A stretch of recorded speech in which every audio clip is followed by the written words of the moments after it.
Michelle. Hi, Ambassador. Technical difficulties. Yeah, sorry. We're good. Thank you. Thanks for the briefing. A bit of a follow-on, actually, from Valeria on Ukraine. From whom? From Valeria Okay. on Ukraine. President Putin started this, describing it as a special military operation in eastern Ukraine. It's now spread across most of Ukraine. How would you describe what's happening on the ground now?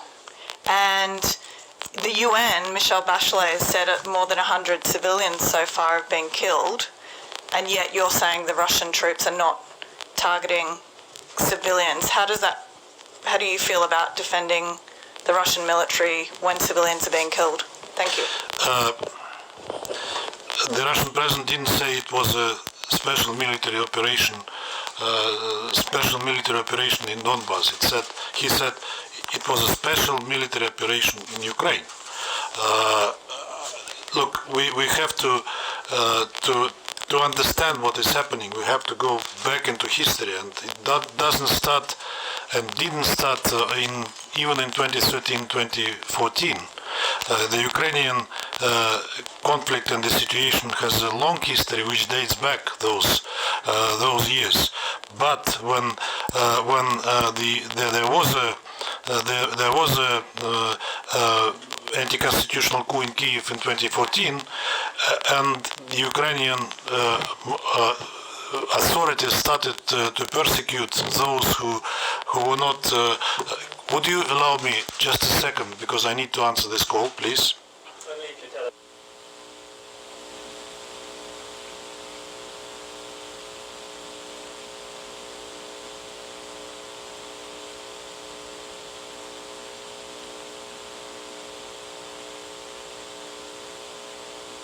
Just received information that the U.S.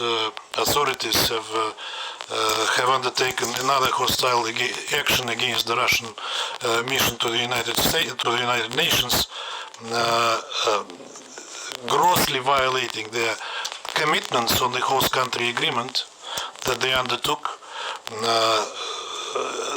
telling us that they are announcing 12 people from the personnel of the Russian mission, persona non grata, and demanding that they will leave by the 7th of March. UN diplomats? Yes, UN diplomats. They just visited the Russian mission and gave us a note prescribing us to do what they demand. You know that we were raising with the Secretary General the issue of the arbitrage with the host country, which grossly violates its commitments on the host country agreement. So far it has not been done, but I think it's high time already.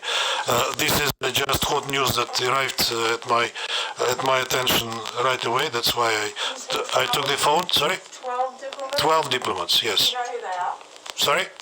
Who are they, and who's the most senior? I don't know the names yet, but the number is 12. And Nobody in this room. Sorry? Nobody in this room, I hope. None of you at least. Coming back, this is sad news, and again another demonstration of gross disrespect of the host country agreement to their commitments, as I said, within the framework of their obligations both under the UN Charter and the host country agreement, and Vienna Conventions, obviously. So coming back to Ukraine, I said that. sorry, can we just ask one more thing? Did they give a reason? Sorry? What was their reason? I don't know yet. I haven't seen the note. We will give you updates as soon as we have more information. Coming back to Ukraine, as I said, the conflict has a long history. It didn't start in 2013 or 2014, but 2014 marked a landmark, a threshold from what was growing and ripening slowly in Ukraine all those years after their independence, and resulted in a constitutional coup and the war of Ukrainian regime against its own people who protested and who were opposed to what the Maidan regime was trying to implement. For 8 years, we've been trying, unfortunately in vain, to make Ukrainian authorities to comply with the Minsk agreements, and we went out of the way to do so.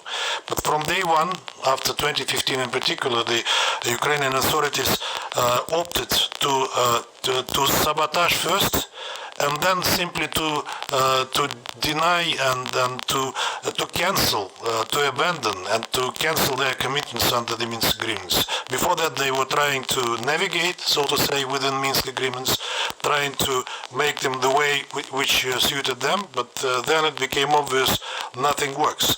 And then in February, in January and February 2022, when the West started to beef up Ukrainian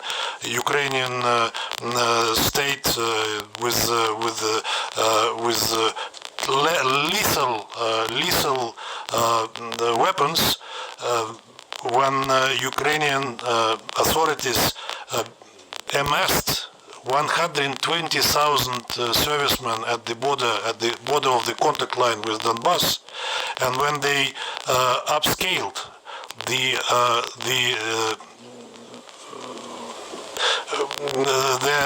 their provocations against those shelling and killing people again, we realized that leads us nowhere. And that's why President Putin took the decision to recognize Donetsk and Lugansk republics and to offer them within the treaty that we concluded with them military assistance. And that's why we started this military operation in Donbass and in Ukraine, which, as I said today in the General Assembly, was not the war started by us. This is the end of war that was started by Ukraine. I think that you all know that we many times we said that we were not planning military operation in Donbass unless Ukrainian Ukrainian authorities and Ukrainian military would directly threat those republics, which was the case, and we have credible information that the military operation was planned, and that was a move that was inevitable in these circumstances.